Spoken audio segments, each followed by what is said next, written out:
Assalamualaikum. Ketemu lagi dengan Bapak di sini. Kita lanjutkan lagi materi berikutnya tentang mata pelajaran PKN, yaitu tentang dinamika peran Indonesia dalam dunia internasional.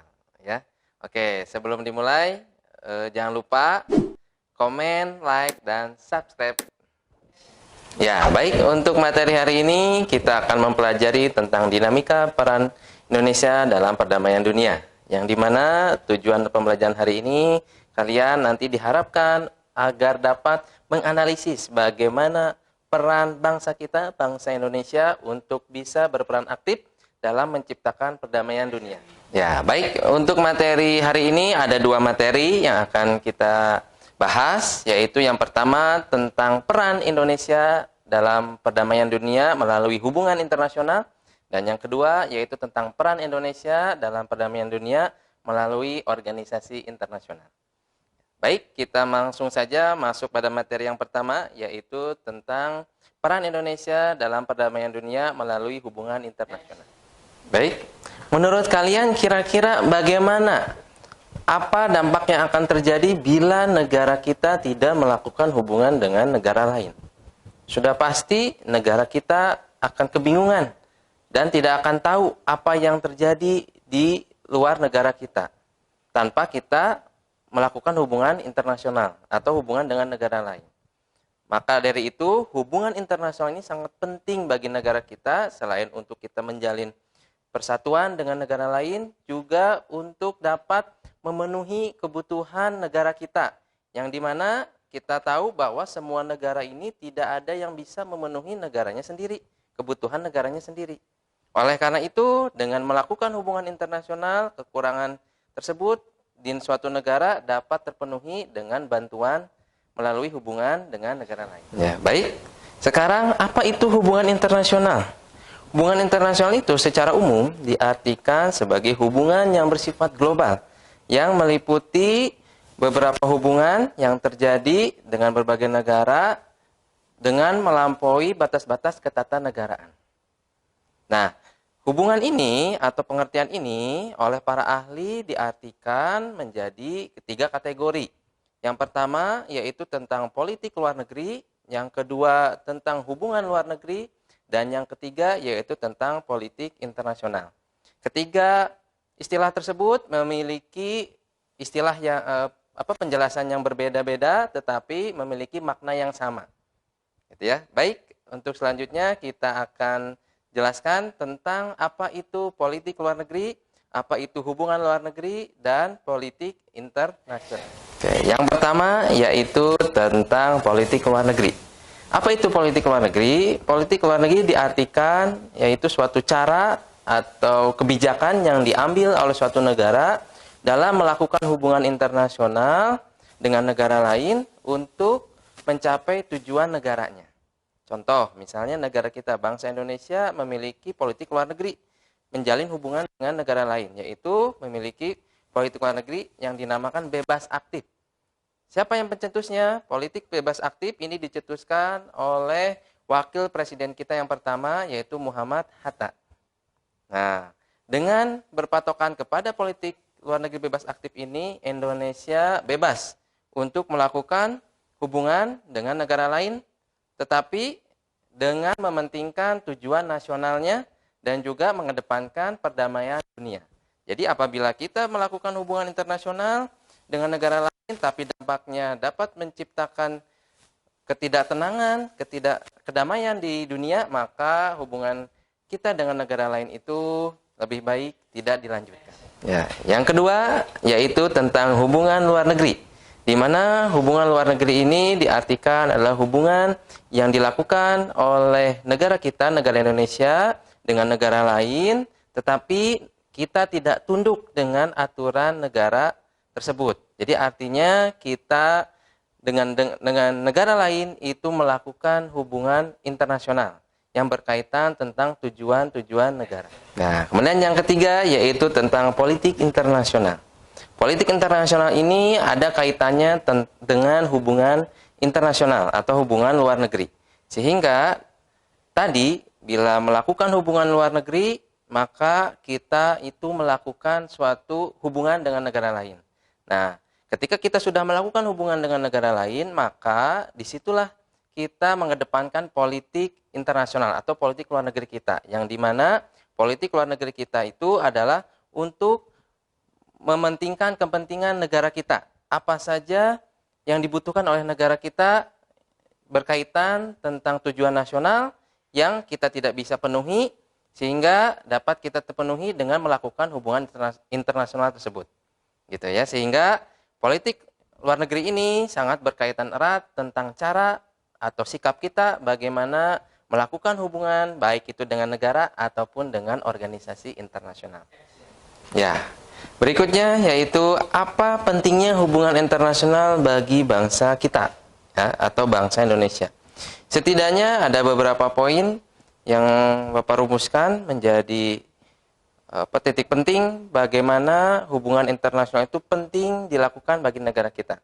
Yang pertama yaitu untuk menciptakan negara kita menjadi negara yang demokratis, karena dengan melakukan hubungan internasional kita dapat berperan aktif ya kepada dunia internasional.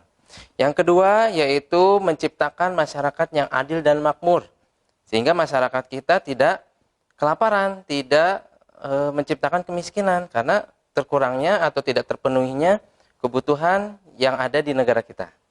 Yang ketiga yaitu mempertahankan kemerdekaan. Ini sudah pasti karena dengan kita memperbanyak persaudaraan, memperbanyak hubungan internasional dengan negara lain, sehingga negara kita diakui kemerdekaannya, diakui kedaulatannya, sehingga kita dapat menciptakan atau mempertahankan kemerdekaan kita dengan baik. Dan yang keempat, kemudian dapat memenuhi kebutuhan, yang dimana kebutuhan negara kita yang tidak bisa dipenuhi di dalam negeri dapat dipenuhi dengan kebutuhan dengan dibantu oleh negara lain. Gitu ya. Kemudian yang terakhir, yang kelima, yaitu kita juga dapat menciptakan perdamaian dengan negara lain. Itu sebagai salah satu politik luar negeri kita, yaitu bebas aktif, yaitu aktif dalam menciptakan perdamaian. Sehingga perdamaian ini sangat penting, karena dengan adanya perdamaian, suatu negara dapat berperan aktif, dapat menciptakan keadilan bagi masyarakatnya. Nah, kemudian berikutnya yaitu tentang politik luar negeri Indonesia dalam menjalin hubungan internasional itu seperti apa? Yaitu diantaranya kita bisa lihat politik luar negeri Indonesia dalam menjalin suatu hubungan dengan negara lain ini bertujuan untuk menciptakan suatu perdamaian. Salah satunya yang pertama yaitu dengan keikutsertaan Indonesia dalam organisasi PBB. Bergabungnya Indonesia ke dalam organisasi PBB tersebut, Indonesia tercatat menjadi anggota ke-60 yang menjadi anggota PBB. Nah, kemudian pada tanggal 7 Agustus 1965 Indonesia keluar dari PBB. Kenapa hal itu terjadi? Ternyata Indonesia tidak terima dengan masuknya Malaysia ke dalam anggota tidak tetap Dewan Keamanan PBB. Karena pada saat itu Indonesia dan Malaysia sedang bersitegang. Sehingga Indonesia mengatakan protes untuk tidak mengakui Malaysia sebagai anggota PBB. Sehingga Indonesia keluar dari keanggotaan PBB. Kemudian pada tanggal 28 September 1966 Indonesia bergabung kembali menjadi anggota PBB setelah permasalahan Indonesia dan Malaysia selesai. Sehingga Indonesia masuk kembali dan tercatat menjadi anggota ke-60 ya. Jadi tidak berubah anggotanya. Walaupun Indonesia pernah keluar tetapi tetap saja keanggotaannya tercatat menjadi anggota ke-60. Berikutnya yaitu tentang memprakarsai berdirinya KAA. Ya, di Indonesia juga berperan aktif dalam menciptakan Konferensi Asia Afrika di Bandung pada tahun 1955. Dengan peristiwa ini, Indonesia juga menjadi negara pencetus untuk menciptakan solidaritas antar negara-negara di kawasan Asia dan Afrika. Berikutnya yaitu tentang keikutsertaan Indonesia dalam menciptakan gerakan non-blok atau yang disingkat dengan GNB. Gerakan ini muncul karena adanya dua kekuatan besar yaitu blok barat dan blok timur, di mana blok barat ini dipimpin oleh Amerika dan blok timur oleh Rusia. Nah, dikhawatirkan dengan adanya dua kekuatan besar ini dunia menjadi tidak tenang ya dengan banyaknya pengaruh-pengaruh dari blok barat dan blok timur. Sehingga Indonesia memprakarsai untuk membentuknya gerakan non-blok agar tidak mendukung.